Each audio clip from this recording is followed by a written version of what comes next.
What are the key megatrends that shape and inform Mubadala's investment strategy? So from our perspective, I'm not going to say anything that I think people sitting around these tables don't know. But from where we sit, a couple of megatrends I think have really determined how we look at the world. Number one, demographics. So you are seeing for the first time that inflection point between China and India from a population perspective. China is moving this way, and India has now crossed and will soon be, or is, the most populous nation on Earth. So clearly, that will have implications on things like aging populations. What are we going to do from a healthcare perspective? How are we going to think about workforce evolution over time? What's the role of robotics if we try and think big in terms of what the workforces are going to look like over the next 15 or 20 years? And finally, how do we fund retirement?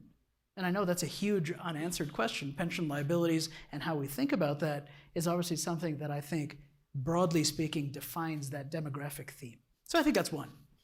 Number two, conflict. So we are seeing conflict, whether it's hard or soft. We are seeing a world that has moved from a very clear unipolar world to one that is multipolar. So when you think about the economic competition between the United States and China, clearly how you navigate that and find opportunity within that new world, whether it's through supply chains that are rearranging, whether it's through changes that we need to make, whether it's through a China +2 sourcing strategy that companies are making, things like that obviously color the way that we think about the world. Three, technology. Technology, artificial intelligence, how we increase productivity. So clearly how we think about productivity in many ways is going to drive growth or the lack of growth around the world. And so finding solutions for that and therefore investable ideas is something that we spend a lot of time thinking about. Artificial intelligence, people are talking about ChatGPT. Hopefully one day ChatGPT will take my job. Right? Ask a question, get a couple of interesting investment theses. So there's many others, but those are three or four that I think color the way that we view the world. And from your view of the world, how well placed is Abu Dhabi and the UAE to manage and benefit from these megatrends? So I suspect that a lot of people sitting around these tables have been to my part of the world before. So whether it's Abu Dhabi, Dubai, or the UAE, and you'll know that we're characterized by a couple of different things. Number one, we're physically small, but we're well placed from a logistics capability and from a physical location. So it's easy to get to us, and it's easy to get to other places, and it's easy to have goods and services move through us. So most people know that. Second, agility. So we are able to reinvent the way that our government works. We are able to reinvent the way that our private sector and public sector relate to one another, thereby having an impact on how people invest in our countries. So that's incredibly important. And frankly, I think when you think about the most important element of how we're able to capture some of these big issues is really we have a long time frame. We are patient. We are able to think in terms of 10 years, decades, or longer. So we are not a fund that has to liquidate in 5, 7, sometimes 9 years. We're able to have the luxury of saying, look, I believe in what I'm invested in. I'm going to stay for 10 or 12 or maybe even 15 years. Of course, we have the discipline of having to re-underwrite. We don't think idly about how we put our capital. But at the end of the day, if we think that something really has tailwinds, we will back it. And what about factors outside of your control? The global recession, a war in Ukraine. You've spoken about conflict as a driver of a megatrend. So there's, what's really important from that perspective, ultimately from where I sit, is I worry about the unknown unknowns. Yeah, what do you not know, and what's going to hit you from left field? What are the next kind of black swan issues?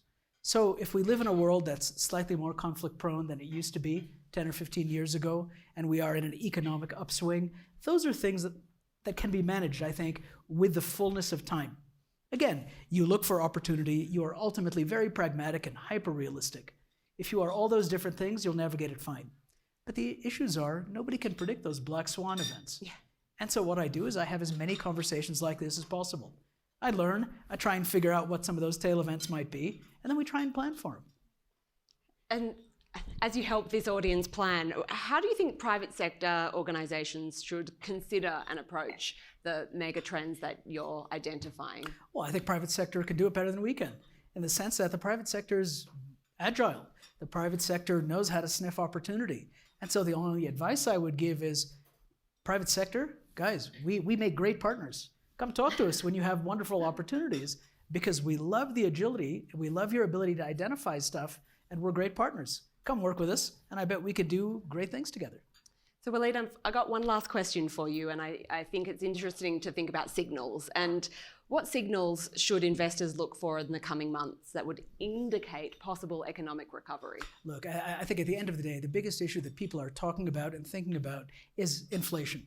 So I've been here for just a little bit more than 12 hours, okay? And so I've had, dozens of conversations in those 12 hours. And of course, I have heard the entire spectrum of economic prognostication. Some people think that we're poised for great growth. Some people think that, we're doomed. And other people think that we're going to float. So the truth of the matter is that nobody really knows. But I think what's different now from at least where we were with the previous cycle is inflation is a little bit more pernicious. And so we are looking, is it something that's going to be sustained? Is it something that will hopefully come down quickly? I mean, there are some very, very small positive green shoots that we are seeing both in Europe and certainly in the United States. And of course, Asia is a big question mark. You don't have the issue of inflation in Asia, but you do have the issue of, well, how are these economies going to grow, especially China? China opened up like a light switch. And I have an office there, as I'm sure many of the folks around the room have contacts there. Nobody would have been able to predict what happened in China. Overnight, it seemed. Overnight. It was incredible. And so, what's China going to do? Is China going to carry the world through growth? Remember, they did that in the past, not too long ago. They're going to spur demand, or are they going to be a little bit more pragmatic about it and be more measured? And so we don't know. So we just have to see. But clearly, we have to be prepared to take advantage of opportunity.